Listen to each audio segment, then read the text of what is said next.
Hey, Mike here. I just wanted to let you know that you can listen to Dark Poutine early and ad-free on Amazon Music, included with Prime. You're about to listen to a historical episode of Dark Poutine. After episode 149, you will find Scott is no longer with the show. In an effort to maintain continuity and offer listeners as many episodes as possible, we are leaving the episodes in which he co-hosted intact. Thank you.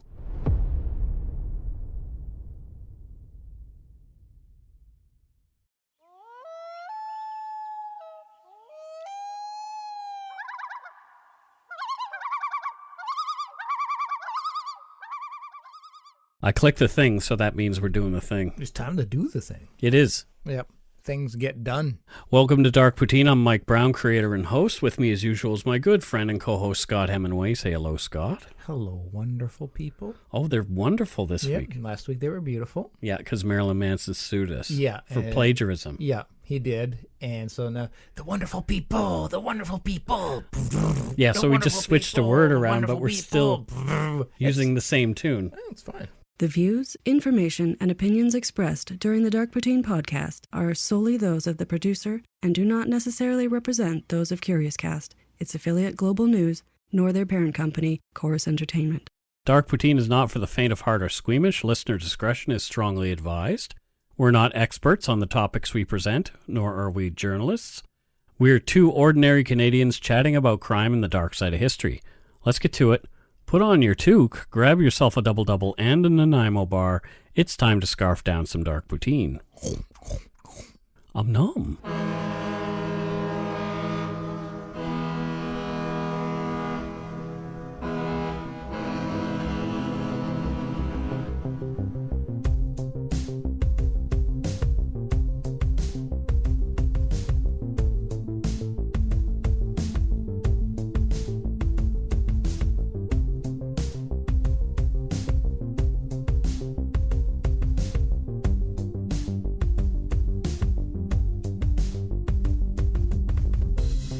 Very yummy.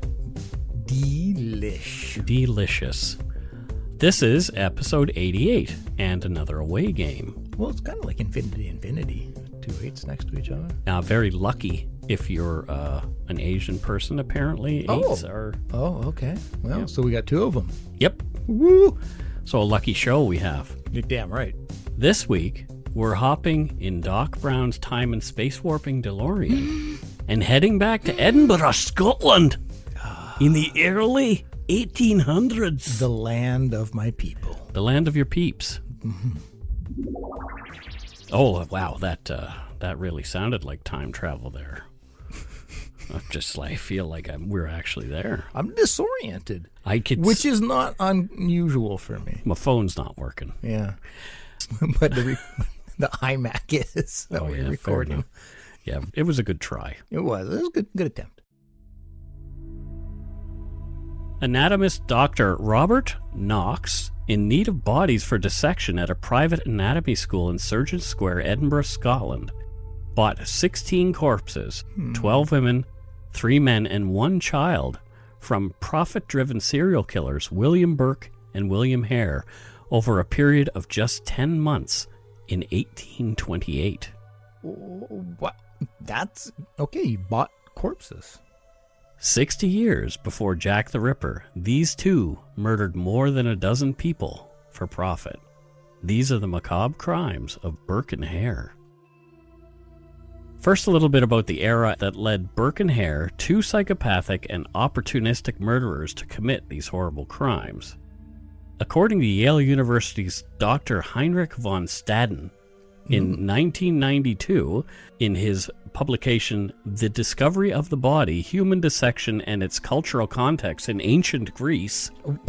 I've read that like 4 times. 4 times? Yeah, 4 times. In the 3rd century BC, scientists Herophilus of Chalcedon and Aristratus of Chios were the first ever recorded scientists who had dissected human bodies for research. With names like that, you can do whatever the hell you want. Up until that point, von Staden said, quote, religious, moral, and aesthetic taboos, as well as their psychological concomitants, inhibited practically all ancient and medieval physicians from opening the human body for anatomical purposes.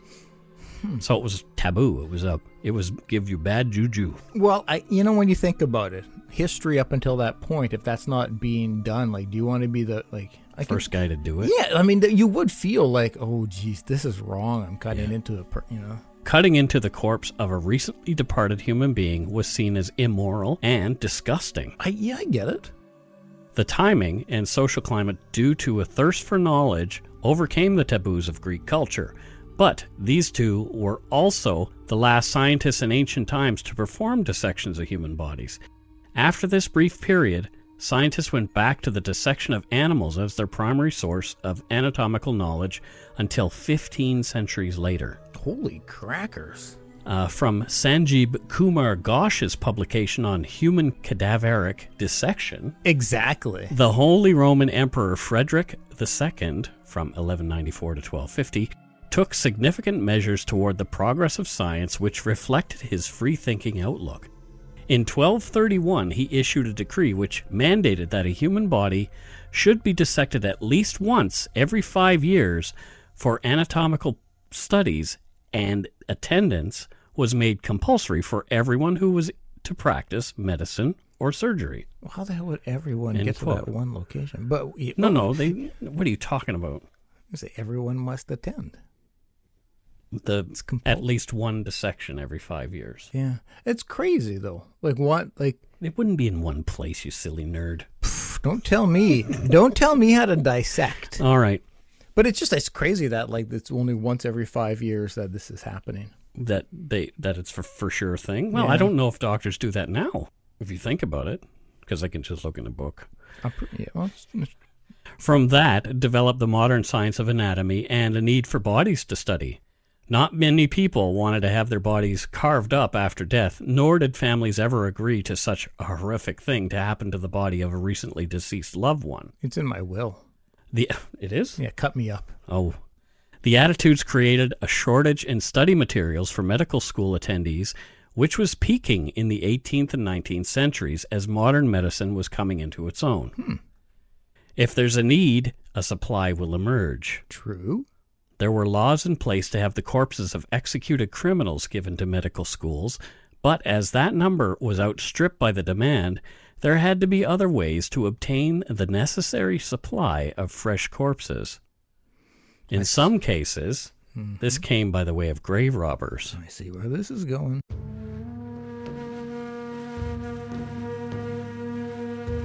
Grave robbing had been around for eons.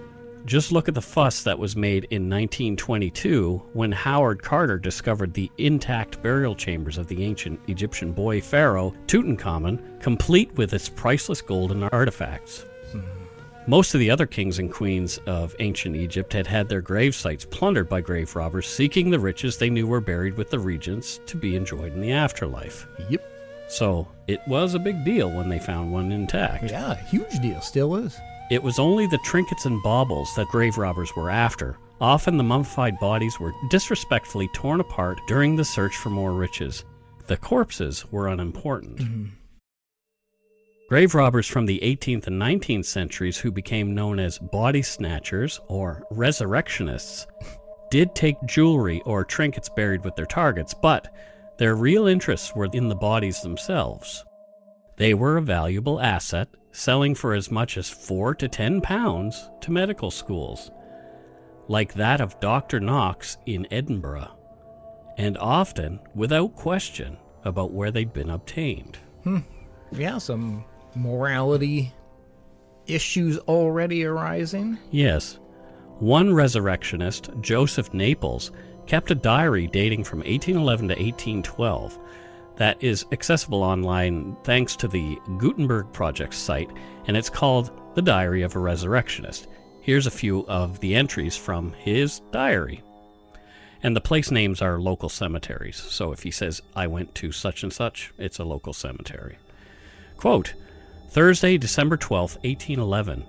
I went up to Brooks and Wilson. Afterwards, me, Bill, and Daniel went to Benthall Green. Got 2. Jack, Ben went, got 2 large and 1 small back at St. Luke's. Came home afterwards, met again, and went to Bun Hill Row, got 6. One of them, named Mary Rolfe, age 46, died 5th December 1811, so it was only a 7-day-old corpse. Yeah. The fresher, the better. Well, of course. Further on, Wednesday, January 8th, 1812. At 2 a.m., got up.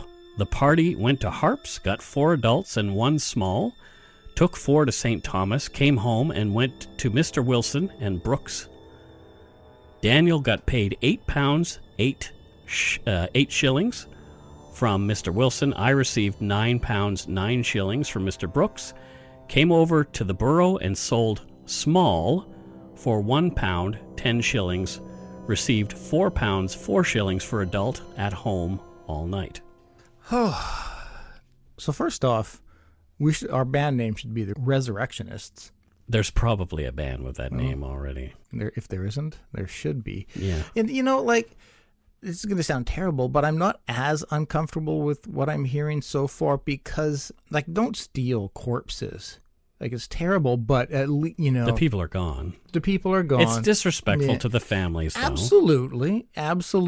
But I'm not hang them. No, but you will be soon. But it is weird, though, hearing them talk about, just matter of fact. It's like you just selling 2 large and 1 small. When they say small, they're talking about a child. Yes. Yeah. That's disturbing. The way they're discussing it just sounds like they're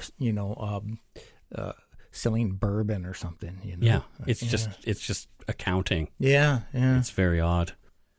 The practice was so widespread and lucrative that relatives of the recently deceased demanded security for the corpses of their loved ones, not only including around-the-clock security presence at some cemeteries, but other bizarre means as well. Reusable mort safes were invented to repel would-be body snatchers. From Wikipedia, quote, "The mort safe was invented about 1816. These were iron and stone devices of great weight in many different designs. Often they were complex, heavy iron contraptions of rods and plates padlocked together. Examples have been found close to all Scottish medical schools. A plate was placed over the coffin and rods with heads were pushed through the holes in it. The rods were kept in place by locking a second plate over the first to form extremely heavy protection. It would be removed by 2 people with keys. They were placed over the coffins for about 6 weeks and then removed for further use when the body inside was sufficiently decayed." End quote. What an interesting time that was. Right? The fact that you have to create this thing okay, so what we're going to do is we're going to put this cage over your loved one's remains over their grave just for about 6 weeks until we're sure that they've moldered away enough that the resurrectionists won't find them valuable anymore. It's such a bizarre little moment in time where you have to buy a safe for your corpse. Well, not for your own corpse. Well, you could. I guess you would maybe put that in your will that I need a mort safe. But that you, when I say you, I mean family. People have to buy. Oh shit! Oh, Mike's passed away. I don't want anybody stealing them. Yep. Some people thought that mort safes were to keep the bodies in, like they were for vampires or something. Oh my God! I would imagine if I was when the human race is gone and some new being comes and starts to excavate and that's totally what I'd think if I came across this chained up and everything. You'd be like, oh my God, what was in here? Well, I've seen some writing on the internet in regard to them, and people do actually think that they were for vampires. But anyway. Of course. Yeah. Takes all kinds. It does. Some cemeteries had booby traps placed to the freshest grave sites, like tripwires with a shotgun attached. Oh my God. Seriously. Wow. Even some of the coffins themselves were booby trapped. From an article on body snatchers on the Mental Floss website, quote, "In 19th century America, several devices to booby trap individual graves were patented, such as the grave torpedo, which operated like a landmine and a gun placed inside the coffin, set to blast away at anyone who raised the lid. End quote. Holy crap. Yikes. Wow. Yep. There's probably still loaded firearms in. Probably in Caskets. some casket. Yeah. And Hope they never have to exhume. or archaeologists find it. Oh dear. What happened to Dr. Robinson? Well, he was using his trowel to dig up a corpse in an old Scottish cemetery, and The dead person shot him. exactly. Just lying in wait for this moment. Oh boy, Sneaky zombies. sneaky zombies. Yeah, well, that's the other thing too. Like, essentially, if zombies do happen, you're arming zombies. Right. Like, they bet you they didn't think of that. So you come out of the grave like with a gun. fantastic. This is, you see, they didn't think about that, did they? No. Anyways, continue, Mike. Contrary to popular mythology, Burke and Hare were not grave-robbing resurrectionists. They were, in fact, serial killers.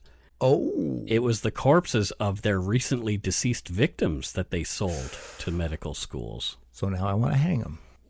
According to author Lisa Rosner's wonderfully detailed book on the case of Burke and Hare called The Anatomy Murders, many writers, including Edgar Allan Poe, were inspired to tell stories of grave robbing. Quote, Robert Louis Stevenson drew on the murders in his short story masterpiece, The Body Snatcher. The playwright and surgeon James Bridie took up the murders in his 1931 play, The Anatomist, and more recently, Burke and Hare had a cameo role in Ian Rankin's Flesh Market Close.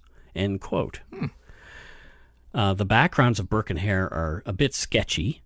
We've used quite a bit from the 1884 book, The History of Burke and Hare, and of The Resurrectionist Times by George MacGregor. So I actually found a book from 1884. Holy crap. Thanks to archive.org. Oh, wow. Oh, so is it online? Yeah. So you didn't get like this? Yeah. I just book where you open it and dust just... No, I would have loved that, but no, I did not.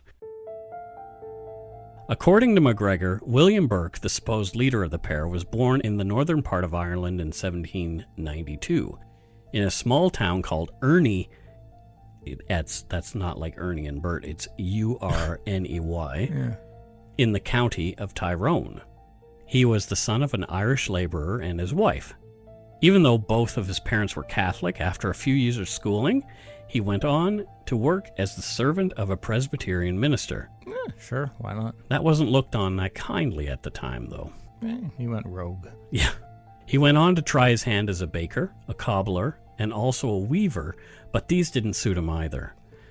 He became a fifer, which is someone who plays the flute, in the militia and was known to play the flute later in life. He became a servant to one of the officers in the regiment and soon married a woman from Ballina to the west. They quickly had 2 children. Burke had his eye on money and a station in life much higher than the one he had.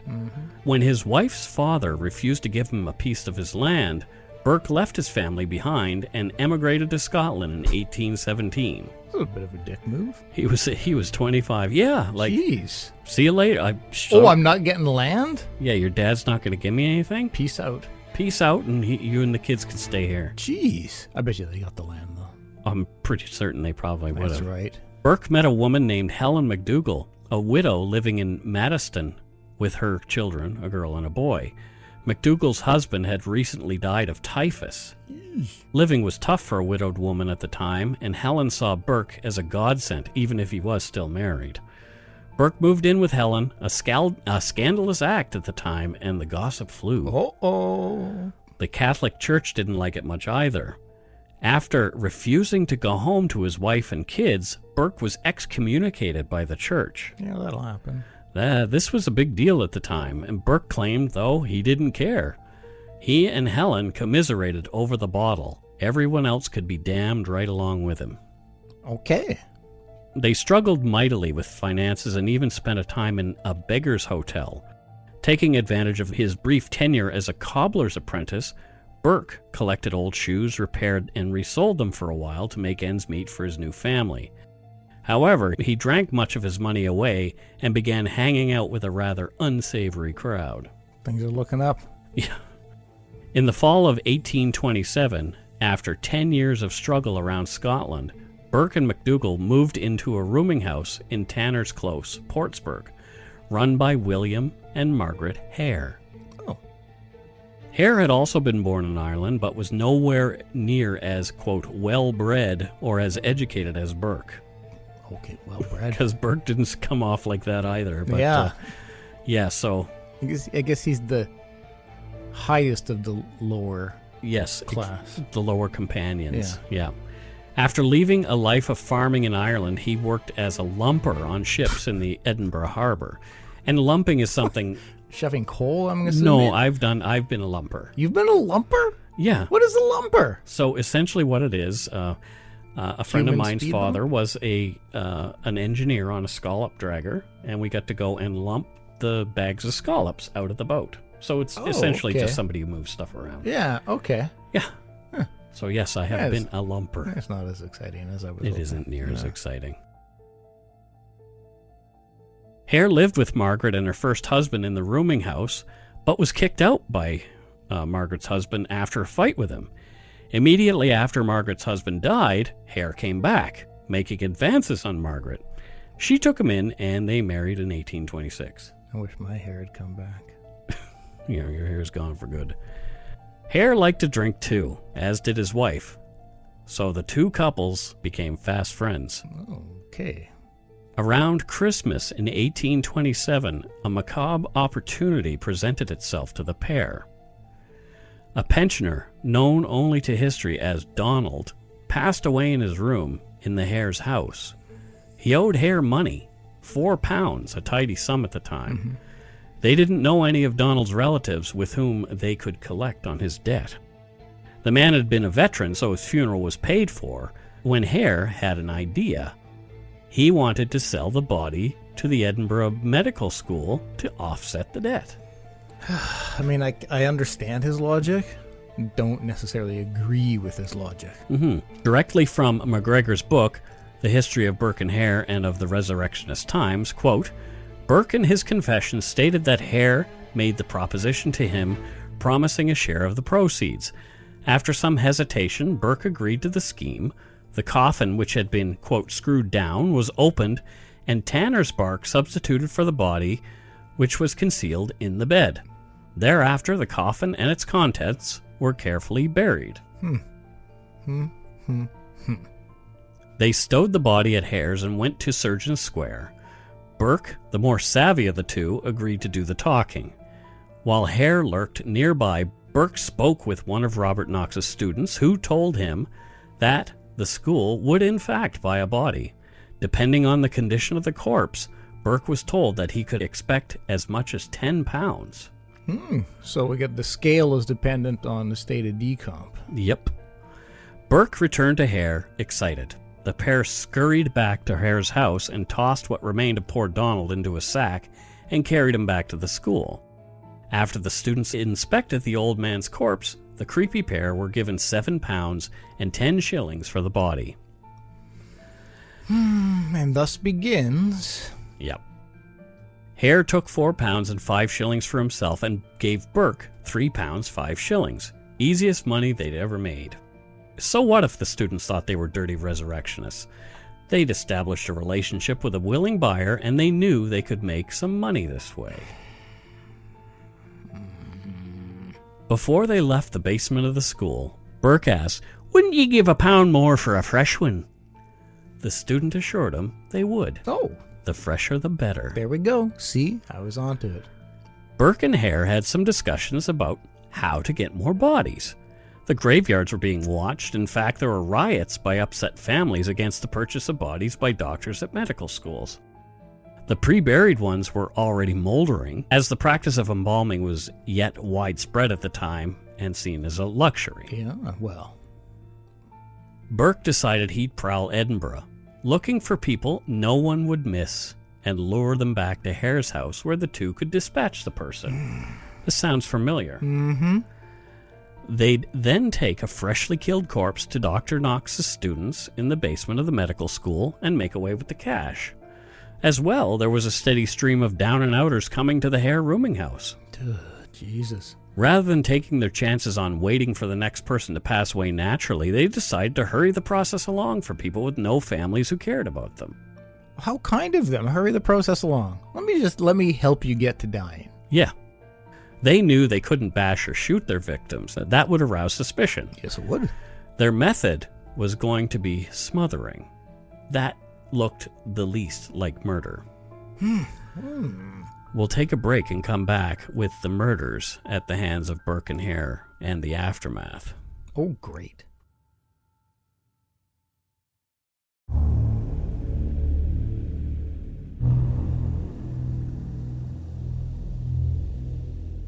And we're back.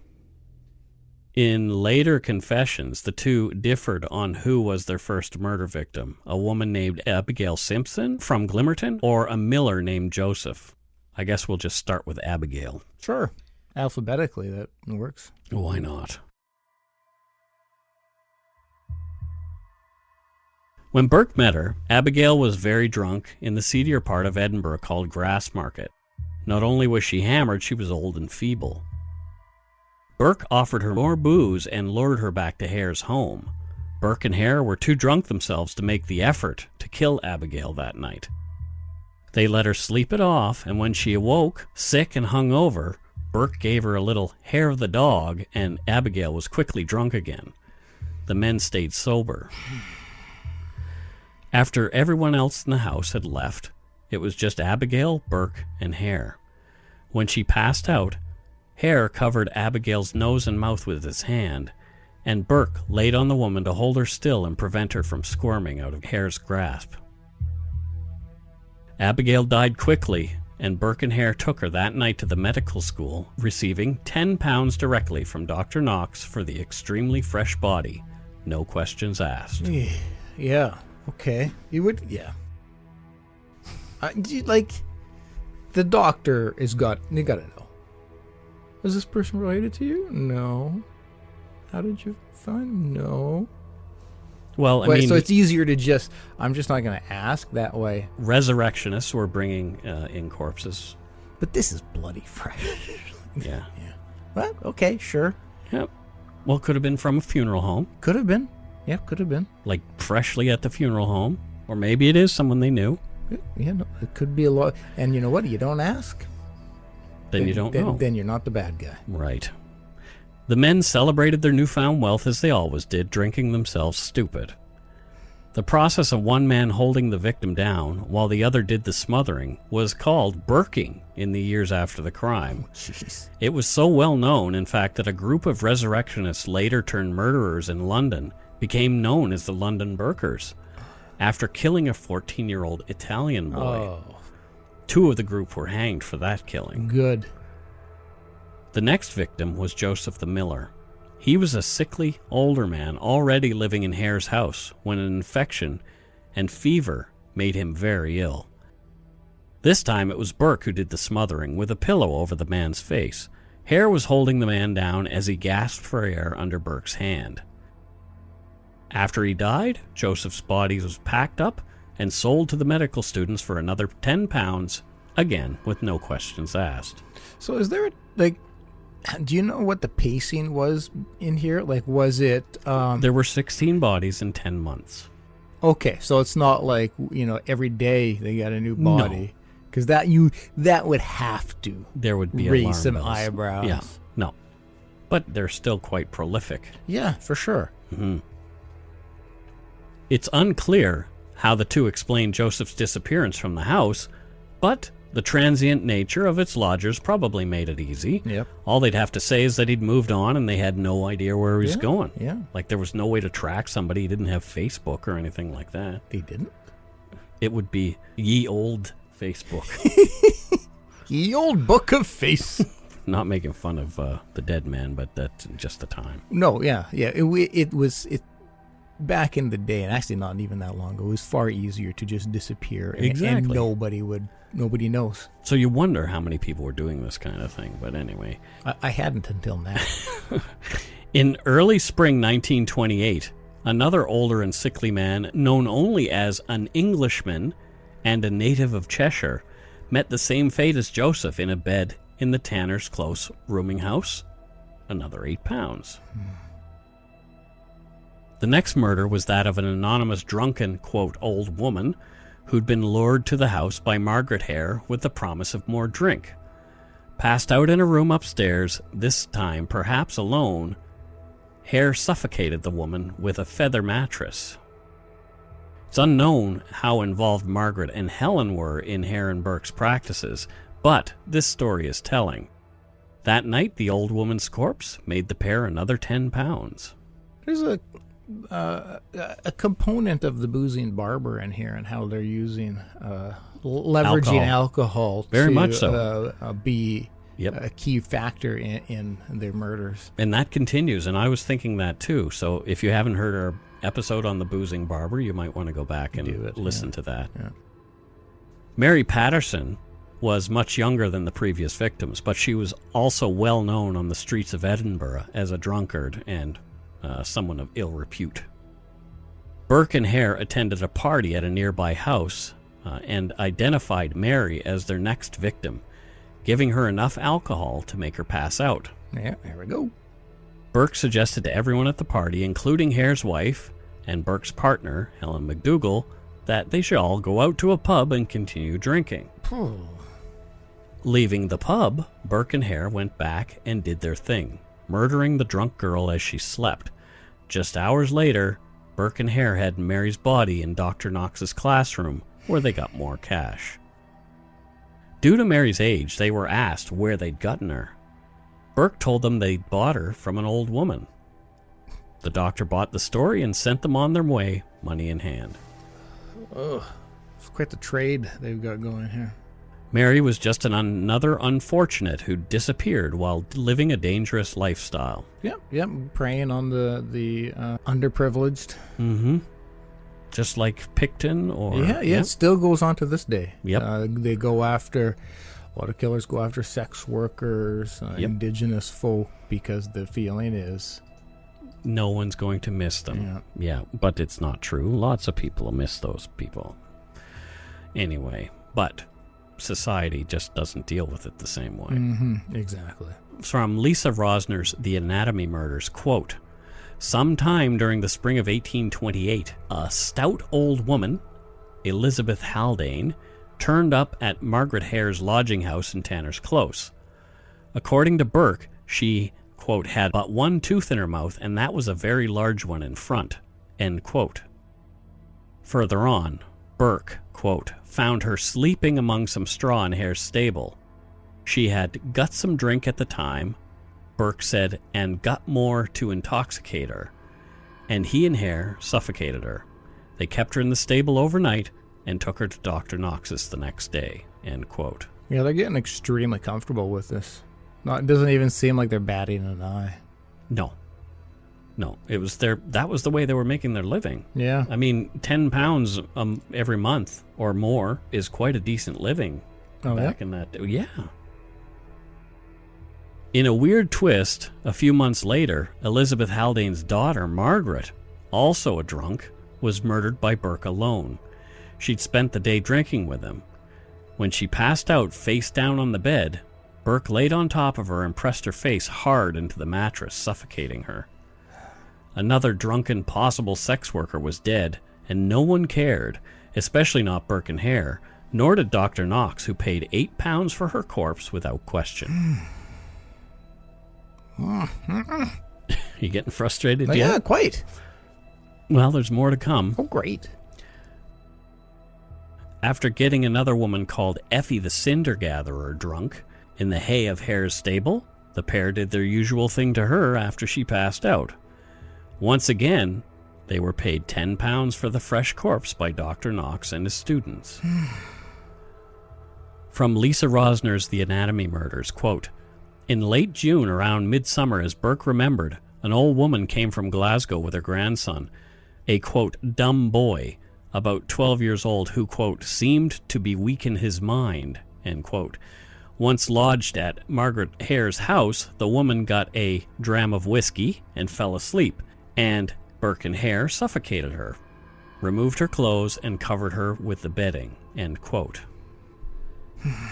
This gets worse here. Oh, outstanding. The pair later did the same to the boy after he fell asleep. Burke admitted that the murder of the boy had bothered him. The bodies were later sold to Knox, but as the bodies were in rigor mortis on arrival, they only got £16 for the pair. They thought they were going to make more money, but they did not. While Burke was away visiting family, Hare murdered another anonymous drunken woman all by himself in late June or early July of 1828. Her body fetched £8. Burke found out that Hare had killed without him and flew into a rage. The two of them fought. Burke was upset that he'd been left out of the money. Well, there's got to be ethics amongst murderers, Mike. There has to be. I mean, come on, you don't do that to a friend. You don't murder without them involved. Yeah, who do you think you are? It's just not cool. Yeah. Although they had a falling out, they still had killing to do. Okay. It was at this point that Burke and Helen McDougall moved out. They went to live with John Brogan, Burke's cousin, who ran a boarding house 2 blocks away. Even after their scrap, Burke and Hare got really brazen that summer. Oh, boy. From Lisa Rosner's The Anatomy Murders, quote, "They saw one opportunity in a drunk woman being dragged to the Westport watch house by 2 policemen. Burke, seeing them, said, 'Let the woman go to her lodgings.' The officer said they did not know where she lodged, to which Burke responded he would take her to her lodgings. They gave her to his charge, and he took her to Hare's house. Burke said that they murdered her in the same way as they did the others, and got £10 from Dr. Knox at Surgeon Square." My God. So the police Took it right out of the police's hands. So, like, I again, different times, I get every time, I get it. But we've got a really intoxicated woman over here. Hey, no problem. I'll take her home. I know, exactly. And it's like, sure, here you go. Like, even without the murder part, that's still wrong. And the cops even knew who he was. They didn't just give him to a stranger. They knew he was William Burke. Yeah. But they didn't know what he was up to. Hey, that drunken girl, I'll take her home. I'll take it. It's fine. It'll be fine. Like, fuck's sake. Yeah. Ugh. It's pretty crazy. My God. Okay, continue. In September, the pair murdered a local washerwoman named Mrs. Hostler. They'd gotten her drunk and lured her to bed. Again. Yeah. They smothered her there in the usual way and got £8 for her body that day. She was a washerwoman in a house nearby, and people were like wondering where she was. They didn't know that she had been with them, though. Yeah. But they're getting a bit more careless, as you find a lot of serial killers, murderers end up doing. A lot of what I've listened to lately, I've been interviewing some people who are actually specialists in psychopathy. I did last night, actually. And what they refer to is that it's not these guys want to get caught. Their sloppiness is due to the narcissism that develops. No, that's what I've often thought, is that it's the carelessness comes to the fact of, like, I'm too good at this. I can't get caught. Yeah. I can even start to go close. People won't even know. Yep. And that's probably exactly what was going on. Yeah. The next victim, Anne McDougall, was a cousin of Helen McDougall's dead husband. She came for a visit. Burke got her drunk, and when she passed out, Burke and Hare discussed their roles in her murder. Burke felt guilty, as this woman was a relation of sorts. So Hare was to do the Burking, and Burke laid on top of her. What a considerate gentleman. He did the Burking. Yeah. They received £10 from Knox for Anne McDougall. Yep, sure. A man named Daft Jamie Wilson was well known for wandering around Edinburgh. It's not the most flattering nickname. No, we'll get into that. Today, James might have been diagnosed as a person with cognitive and intellectual disabilities. Oh, okay. He was well known around Edinburgh, and he had people who cared for him. His mother was still living, and he boarded at his sister's house. Okay.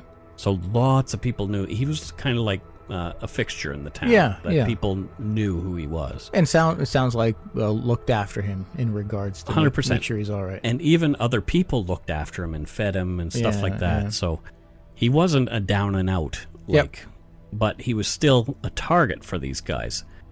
He would be missed and didn't fit their usual victim profile for the two practiced serial killers. But as psychopaths do, their needs were evolving. Simple murder of strangers and the lesser known was not exactly a challenge for them anymore. Exactly.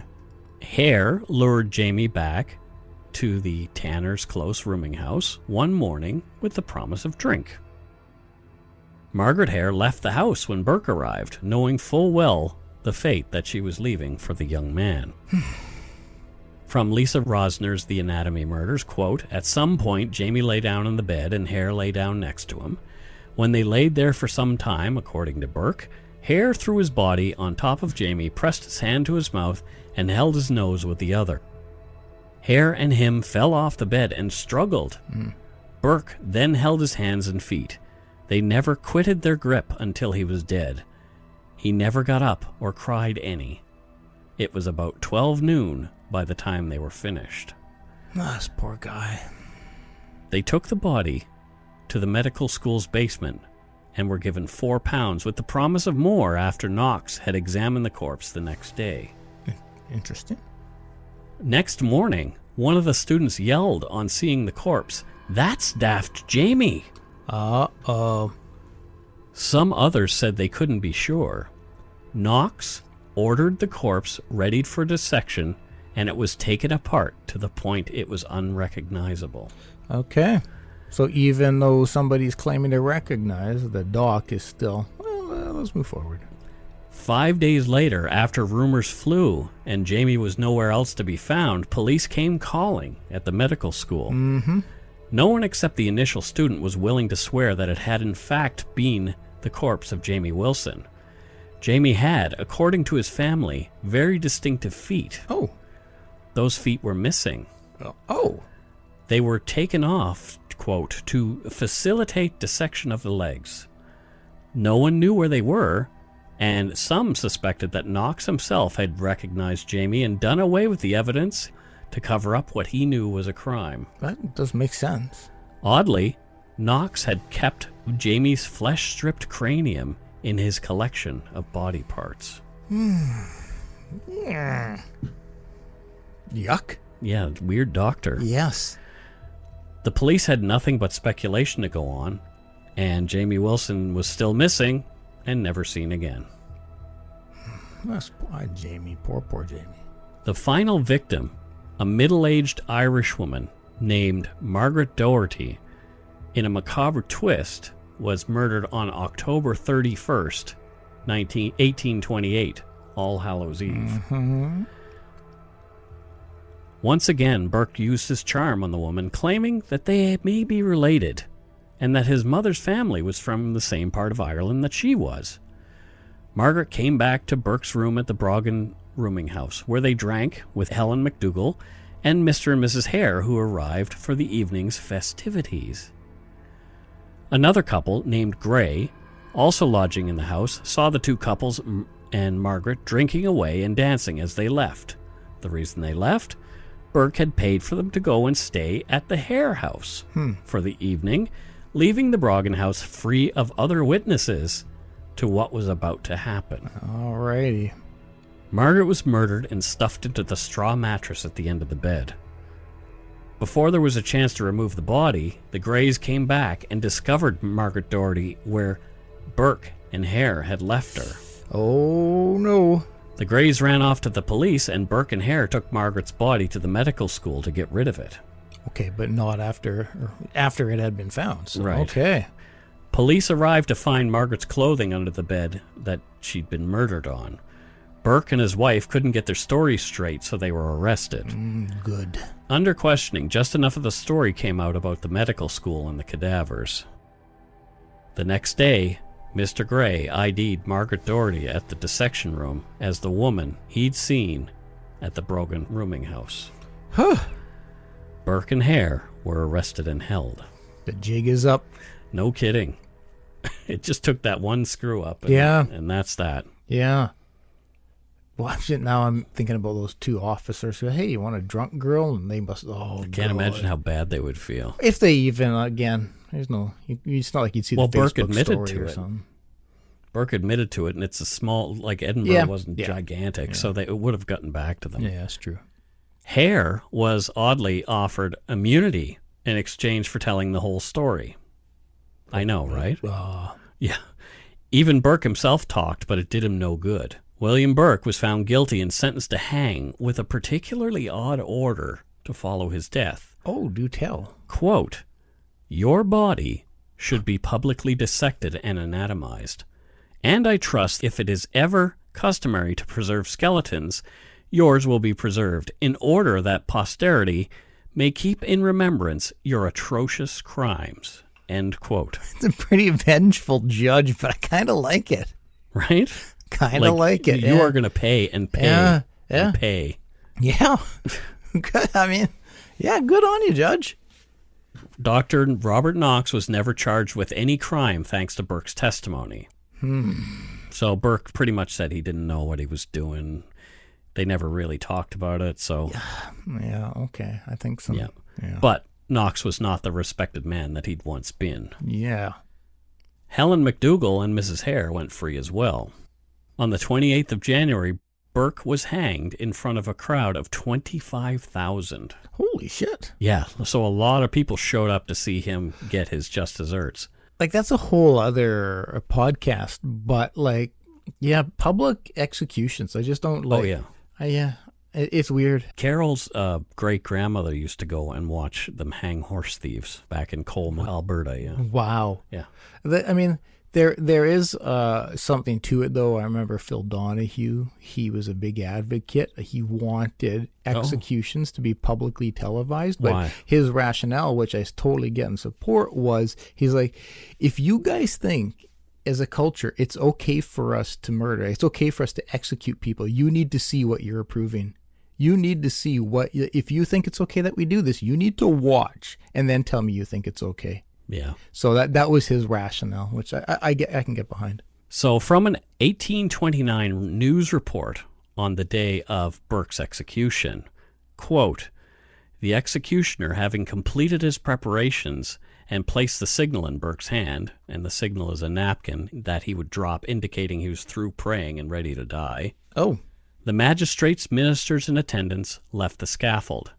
The crowd again set up another long and loud cheer, which was followed by cries for Hare, Hare, where is Hare, hang Hare, and so on. Burke lifted his hands and ejaculated a prayer of a few sentences. The napkin dropped, and momentarily the drop fell. The struggle was neither long nor apparently severe, but at every convulsive motion a loud huzzah arose from the multitude, which was several times repeated even after the last agonies of humanity were past. During the time of the wretched man's suspension, not a single indication of pity was observable among the vast crowd." End quote. Yeah, so as much as I said I wanted to see them hang, like It feels weird. It feels very weird, and especially people cheering and enjoying, and like it's a sporting event. Your team just won. It's very, very, very, very uncomfortable. It's disturbing. It is. Yeah. Burke's body was publicly dissected on February 1st. His skeleton is still on display at the Anatomical Museum of the Edinburgh Medical School. I was hoping you were going to say that. Really? Yeah. Why so? That was just a morbid fascination about the fact that, like, that judge's order is still being upheld. Yep. Like, that's quite fascinating. Yep. Because you would think that maybe at some point throughout history somebody would be like, you know what? Like, this isn't... No, it's okay. It's just a matter of history now, though. I mean, yeah. Well, and that's kind of why I'm fascinated by it. Yeah. So if I ever go to Edinburgh, I'm for sure going to check that out. Yeah, totes. You have to. You have to. You have to see that. Yeah. Hare went free on February 5th, 1829. An angry crowd, hearing he was living in a rooming house in Dumfries, called for his head.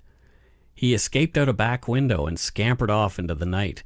He was taken in by the town's police and sent on his way toward the English border. I'm visioning like literally torches and pitchforks. Pretty much. Yeah. It's unclear what became of him. He was never definitively seen again.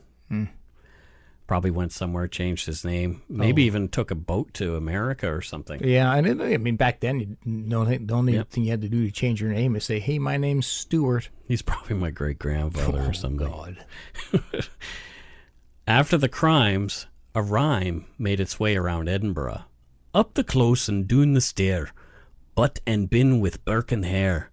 Burke's the butcher, Hare's the thief. Knox the boy that buys the beef. Well, effective in regards to a rhyme. Yeah. Morbid. That morbid. Yeah, morbid. A little morbid. Morbid. Knox the boy that buys the beef. Yep. In 1832, the Anatomy Act was passed in no small part due to the attention these crimes brought. From Wikipedia, quote, the Anatomy Act provided for the needs of physicians, surgeons, and students by giving them legal access to corpses that were unclaimed after death. In particular, corpses of those who had died in hospital, prison, or a workhouse. Further, a person could donate the corpse of a next of kin in exchange for burial at the expense of the anatomy school. Occasionally, a person following the example of Jeremy Bentham left their own body for dissection in the name of advancement of science, but even then, if the person's relatives objected, it was not received, end quote. Seriously, I'm totes okay with my body being used for science. Yeah, I'm good with it. Finally, my body does some good to somebody. And give my organs to everybody. And the passing of the Anatomy Act is the law that allowed for research leading to the most well-known book on the subject, Gray's Anatomy, which was published in 1859. Never watched the show. It's not that. It's not the show, it's the book. Oh, okay. I've got the book over there if you want to have a look at it. Yeah, maybe another time. It's fascinating reading. Mm-hmm. And so that's it for this week's story and another away game. So what do you think of Burke and Hare? Oh, I think they're sacks of shit. Do you? Yeah, I think so. I'm going to go on a limb here and say that they are not good people. Before you go on, what I sort of wanted to mention that isn't really mentioned in anything literature-wise that I saw, they were luring some of these women to bed. There's a sexual component of it. I definitely got the sense as you're telling. Not necessarily that I get the sense of a sexual component, but I got the sense of they are enjoying this. It's more than just I feel it was more than just a means to an end. That they were getting pleasure, they were getting satisfaction from this. Yeah. As serial killers do. Yeah, exactly. Because there was one where I think it was that 12-year-old boy, and I think it was Burke who said, I felt a little guilty. Implying, you didn't feel guilty about the other ones. No. I mean, And he felt a little bit of a twinge of guilt about the lady who was related to him. Yeah, a twinge. Just a twinge. A twinge, yeah. How courteous. Pretty terrible gentleman. But it's a story that I've wanted to tell for a long time. And it's a good one. Yeah, as an away game, I thought it was kind of a perfect one to tell. Yeah. But, oof. Woof indeed. Yeah, so we'll post a lot of links to our source material in our show notes. Yeah.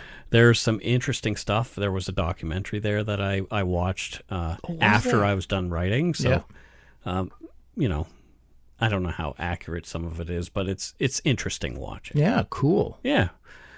So there you go. That's it. So on to the Patreon shoutouts for this week. Drum roll. Big old drum roll. Big old drum roll. First up, we have Sky Mizalaiskis. Hey, well, welcome, Sky. And Sky is from Hinton, Alberta, and I think I might have slaughtered that, but I tried. You did. A valiant effort. Valiant effort. Vince Zupa from Chicago, Illinois. Vince. Thanks, Vince. Oh my gosh. Uh-huh.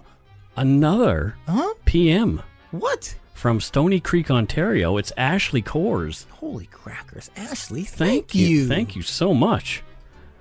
And here we have Cyrus and Lindsay Torchinsky. Oh. And they're from San Diego, California. I love San Diego. Beautiful I've place. never been. I'd like to. I'll go hang out with Cyrus and Lindsay. Yeah, it sounds great. It does. Okay, so here we have one that I don't quite recognize this language. Because there's a letter in here that looks like a P, but it's not really a P. So it's Perlindur Johansson, and they are from Sudorns in Iceland. Wow. That is our first Icelandic. Wait for it. Our first Icelandic prime minister. What? What is happening? So I know I slaughtered your name, and I am very, very sorry, but we are so grateful that you have decided to support us in this way. Oh my goodness, are we ever? So actually, it looks like Thorlinder. So I think it might be Thorlinder. Sure. But yeah, we slaughtered your name, so. But we really appreciate it. I love Iceland. I am blown away that somebody in Iceland is listening. Yeah, because what are there, like 4 people there? No, there's more than that. So we got like a quarter of the population listening to us. I guess so. It's pretty dope. You're a terrible person. Yeah, terribly great. Rebecca Manners. From Reston, Virginia. Don't mind your manners. Jess Huey from Clemson, South Carolina. Oh, Clemson. Thanks, Jess. Thanks, Jess. And here we have somebody whose name is just Sam. Sam from Spuzzum. Spuzzum? Yep. British Columbia. Spuzzum, BC. Yep. And what does Sam do in Spuzzum, BC? Sam is the person who, Spuzzum, for those who don't know, is tiny. The joke is, if you blink, you'll miss it. It's like a population of like 18 or something. So what Sam's job is to keep the population number count on sign. Yeah, on the sign. Well, that's a great job. Yep. Is Sam very busy with that? Well, yeah, because even if you're just driving through for that brief moment, you were technically part of the population. So Sam has to run out and put the number up. It's a much more hectic job. And if it's a bus, that's very problematic. Holy shit, yeah, he's got to make a lot of assumptions and then quickly change it. Exactly. Like it's not the best. I think Sam is female, by the way. Yeah, she is. Yeah. Just so you know. I don't. Why were you calling her he? It was you that called her he. I don't think it was. Next up, we have Destiny Garcia from Clearfield, Utah. Hey, Destiny, thank you. Oh, maybe she listens to me on the radio in Salt Lake City now, because I'm on that KCAA there. Yes, you are. Yeah. Laura Teagarden, and she's from Riverside, California. What a name. Teagarden. Yeah. It's a pretty name. That is awesome. I like that. It just makes my heart warm. You just want to go have tea in the garden. I do. With Laura. I do. In Riverside, California. Specifically there. Well, because that's where she'd be. Exactly. Yeah. You're figuring it out. I'm picking up what you're throwing down. We have Lily Ann Brady Gill. Well, that was a lot of names. Yes. And she has a lot of names, but she doesn't have a place. She doesn't? Mm-hmm. Oh. That's tragic. Well... You want me to tell you where she lives? Because I know. Really? I do. Yeah, I okay. know. I know. Let me see if you're right. I know where everybody lives. Okay, where does she live? This should be known by now. Where does Lillian live? Lillian lives in Tennessee. Oh, in Tennessee? Yes. Which part? Central. Memphis or Nashville? Both. Okay. Yeah. Scott's trying. She lives in both. And what does she do there? So she commutes. She commutes. Well, that's what she does. Oh, she's a commuter. She's a professional commuter. Oh, People wow. don't. People. That's not. It's an under. So 8 hours a day she commutes. Yes. Yeah. Wow. Yeah. That's crazy. It's. So what does she do with the rest of her day? She's at home like the rest of us. So she commutes somewhere around. She does 4 hours in one direction and then 4 hours in another direction. Well, she probably has to stop for lunch at some point. Well, she gets a lunch break, yeah, for sure. Does it matter which direction she goes in? That's up to her, man. That's up to her. Oh, it's a creative job. It is. They get there's a lot of freedom in it, for sure. Man, I want to be not a lot of supervisory Watsons. Well, there you go. Yeah. Hannah Redeb from Libertyville, Illinois. That's the sound of freedom. Liberty. Liberty. Liberty, liberty, liberty. Oh, great. So now we're doing spoken infomercials. Oh, no. Vanessa Esau from Okotoks, Alberta. Hey, well, thank you, Vanessa. Harry D. Richardson from Vail, Arizona. Wasn't that the start of Night Court? That's Harry Anderson. Oh, yeah, it's close enough. Yeah, he did magic tricks too. Yeah, he did. He loved magic. And he's dead. Sorry for bringing that up. Angela Skoreko from Barhead, Alberta. We're growing in Albertas. Yeah, Albertans are quickly becoming actually one of our biggest supporters. Yeah. So all you other provinces out there. After like episode 3 when you shit on Edmonton, and it's like Alberta's now like... Well, I think it's because we have apologized to Alberta profusely. We have.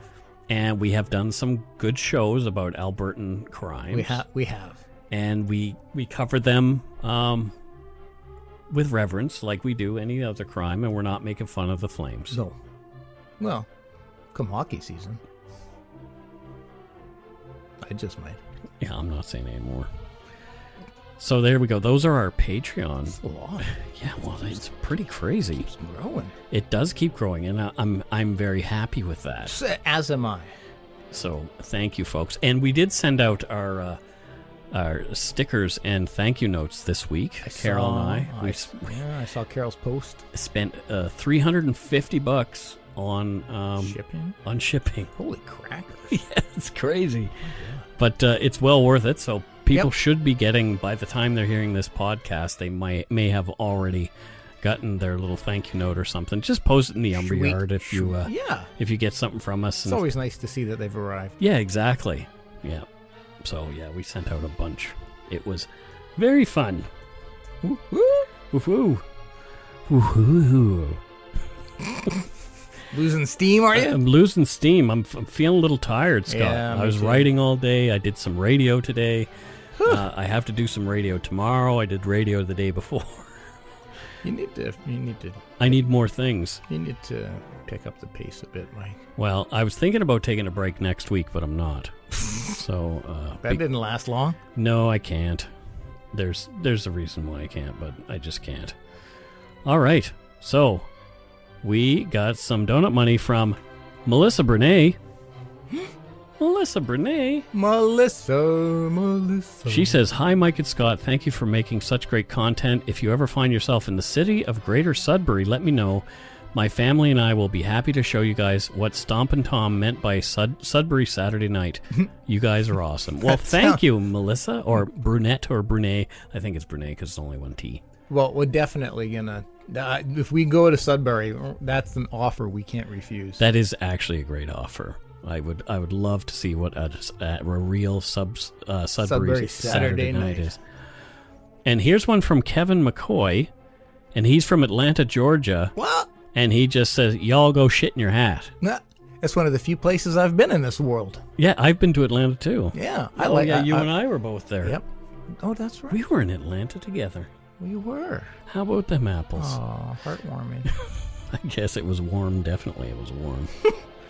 And also, we got some donut money from Terry Bell, and she didn't send us a message, Which is okay. which is just fine. It's just fine. Thank you so much, Terry Bell. Terry, you rock. Where do you think Terry's from? It looks like she might be from Canada, according to her email address. Oh, is it a .ca or? Yeah, we're not saying where, but... Yeah. It's Canada. Sure. Yeah. So I think she's from...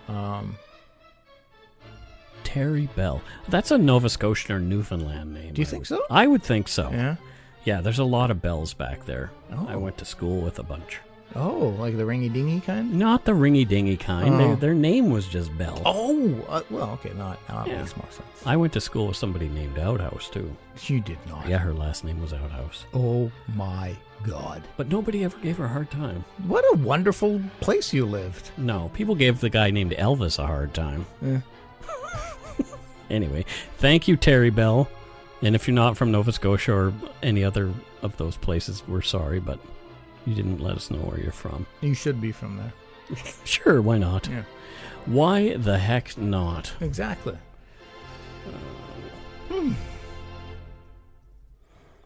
So thank you so much to our patrons past and present for your pledges. Thank you for your donut money and any other love that you give us. We really appreciate your support of the show. So very much. If you want to help support us, you can do so at patreon.com/darkpoutine, or for one-time support, you can send us donut money via PayPal at our email address, darkpoutinepodcast@gmail.com. Somebody sent me an email today, and I'm not making fun of them. Okay. They sent me an email asking what is the best place to contact you. Yeah, I'm going to be nice. If you don't already, it would mean a lot to us if you subscribe to the show. You can easily find us on iTunes Podcast, Google Play, Stitcher, TuneIn, Spotify, or wherever you get your on-demand audio. Check out our website, darkpoutine.com, for show notes and other cool stuff. Give us a like or a follow on Facebook, Twitter, and Instagram. Just search for Dark Poutine. And most importantly, tell your friends about us. Word of mouth is a powerful thing. Mm-hmm. Even words from mouth. Words from mouth. Mm-hmm. Words from under your nose holes. Well. Until next week, don't forget to be a good egg and not a bad apple. Bye-bye, everybody. Guten Tag. Sprechen Sie German? Sprechen Sie Deutsch?